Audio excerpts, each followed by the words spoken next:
Antes que nada, muchas gracias por permitirme participar en esta comisión tan importante.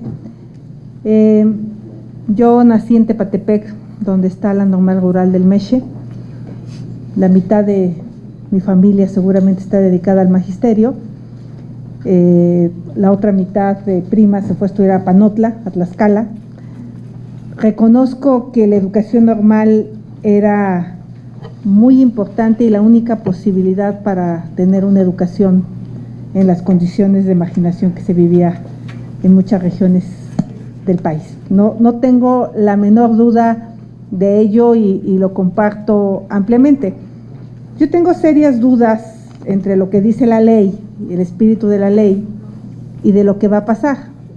Cuando discutíamos el tema de la Guardia Nacional, y aquí está Damián y el doctor Mancera, y dejamos claramente en la Constitución el que el mando tenía que ser un civil, pues nos sorprendía cuando el presidente nombró un militar en funciones.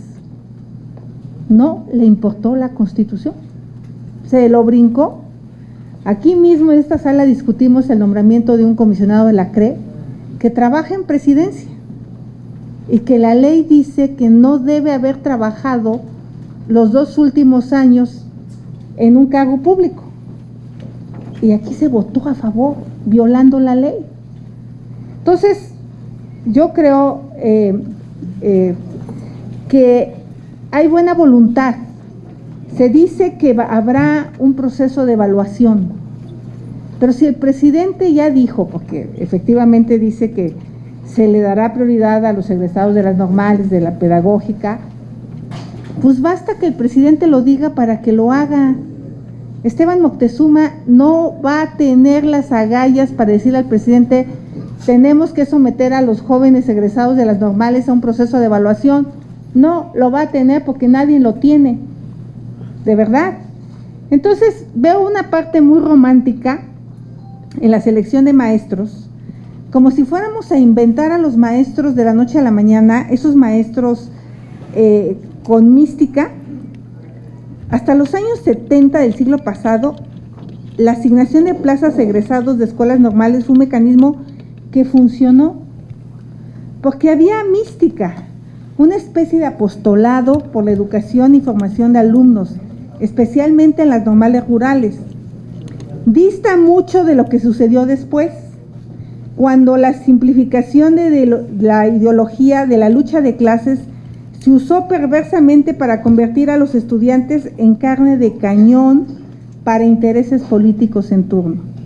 Ahí se quebró la educación normal. Incluso parafraseando a Marx, el lema de por una educación sin clases. Así decía, vamos por una educación sin clases. Esto lo conocí de cerca en Hidalgo, en la escuela normal rural El Meche. Dolía ver en qué se había transformado la escuela que había sido semillero para la formación de profesores con la auténtica vocación del maestro rural mexicana promovida en el periodo cardenista. En el Senado tenemos la obligación de garantizar por lo menos que la asignación de estas plazas estén reglamentadas y certificadas con verdaderos instrumentos de transparencia y fuera de las manos de los mercenarios de la educación o de los arreglos corporativos y políticos. Tengo muchos primos que tienen plaza de maestro que la compraron. Y en Hidalgo lo sabemos, porque, y algo tengo que reconocer, es que el PAN le falló teniendo al Bester Gordillo, pues ahí metida hasta las manitas en la educación, pero ustedes la están regresando. El PRI la había logrado meter a la cárcel, pero ustedes la están regresando por la puerta grande. El otro tema que me preocupa es la reducción del presupuesto para la formación de docentes en un 19%. ¿Cómo vamos a formar los docentes si hay una reducción presupuestal? Y también se reduce en un 20% el presupuesto para las escuelas normales rurales. Entonces yo me pregunto, ese es lo que leí en el presupuesto, ¿de dónde vamos a sacar estos maestros de los que ustedes hablan? O sea, no los tenemos hoy formados. Y los pocos que había, de verdad, yo conocí esa normal rural que era era maravillosa en los años 70 y era un orgullo que llegaran los maestros. Entonces, mi preocupación es esa, y la segunda es, hay 2 párrafos dedicados a la infraestructura educativa. Yo como jefa delegacional en Miguel Hidalgo, me parece que hacerte cargo de la infraestructura debería de darse en los municipios. Entiendo que no quieran burocracia y que el CAPSE se había vuelto corrupto y luego el INIFED, pero nos tocó el terremoto. ¿Hubieran visto el desastre que era con las escuelas para repararlas y para sacar los recursos y para traer los directores responsables de obra y para saber si demolíamos una escuela o la dejábamos? O sea, es mucho más complicado que 2 párrafos para que los papás se hagan cargo de la infraestructura educativa. Yo propongo que se le entregue a los municipios la responsabilidad de hacerse cargo del mantenimiento, porque además ya lo hacen los alcaldes. Es a los que los papás le tocan la puerta para que se tape un baño, para cambiar una chapa, para poner los vidrios, para una aula nueva.